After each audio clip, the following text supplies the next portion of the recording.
Libya উপকূল থেকে নৌকায় গ্রিসে আসা 216 জন অভিবাসন প্রত্যাশী সবাইকে লিবিয়া ফেরত পাঠানো হবে বলে জানিয়েছেন গ্রিসের অভিবাসন ও আশ্রয় বিষয়ক মন্ত্রী থানুস প্লেবোরিস।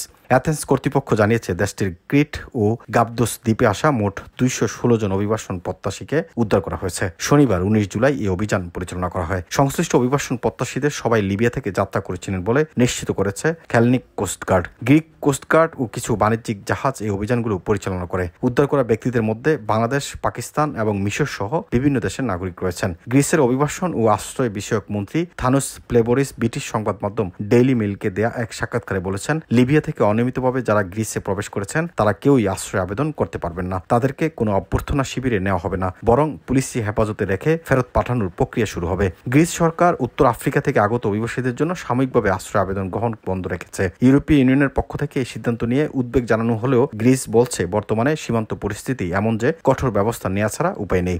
এর আগে জুলাইয়ের শুরু থেকে ক্রিট দ্বীপের উপকূলে 2000-এর বেশি মানুষ নৌকায় করে পৌঁছেছেন। এতে ক্ষোভ প্রকাশ করেছেন স্থানীয় প্রশাসন ও পর্যটন সংশ্লিষ্ট ব্যক্তিরা। স্থানীয় বাসিন্দারা বলছেন, পর্যটন মৌসুমে এমন অভিবাসন প্রবাহ দ্বীপের নিরাপত্তা ও অর্থনীতির উপর নেতিবাচক প্রভাব ফেলতে পারে। শনিবারের আগে 3টি আলাদা দলে বিভক্ত হয়ে আরও 190 জন অভিবাসন প্রত্যাশী ক্রিট দ্বীপের উপকূলে পৌঁছায় এবং তাদেরও আটক করা হয়। আরেকটি দলকে উদ্ধার করা হয় তুরস্কের উপকূল সংলগ্ন আগাথনিসি দ্বীপের কাছে। সেখানকার 11 জনের মধ্যে 11 জনই গুরুতর আহত ছিলেন। পরে হাসপাতালে নেওয়ার পর তার মৃত্যু হয় বলে জানিয়েছে রাষ্ট্রীয় টেলিভিশন ইআরটি। মন্ত্রী প্লেবোরিস ডেইলি মেইলকে আরো বলেন, যারা নৌকায় করে ইউরোপে প্রবেশ করতে চায়, বিশেষ করে বাংলাদেশ, মিশর ও পাকিস্তানের মতো নিরাপদ দেশ থেকে আসা, তাদের জন্য এখন থেকে আমাদের বার্তা পরিষ্কার। সেটি হচ্ছে গ্রিস আর কোনো হোটেল নয়। কেউ যদি অবৈধভাবে নৌকায় উঠে আসে তাহলে তাদের জন্য হয় 5 বছরের জেল অথবা ফেরত যাওয়ার টিকিট দেওয়া হবে। তিনি আরো জানান, ক্রিটে একটি স্থায়ী আটক কেন্দ্র নির্মাণের পরিকল্পনা থাকলেও স্থানীয় জনসাধারণের বিরোধিতার কারণে আপাতত সেটি স্থগিত রাখা হয়েছে। এটির পরিবর্তে একটি অস্থায়ী ক্যাম্প স্থাপন করে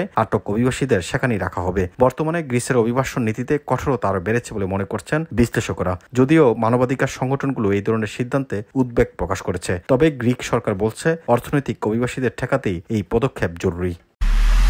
এমআইবি সংবাদ ও সংবাদ সংশ্লিষ্ট অনুষ্ঠান দেখতে ভিজিট করুন www.mibtelevision.tv ও facebook.com/mibtelevision.tv এবং সাবস্ক্রাইব করুন youtube.com/mibtelevision এ। এমআইবি টেলিভিশন, সত্য খবর, সঠিক খবর।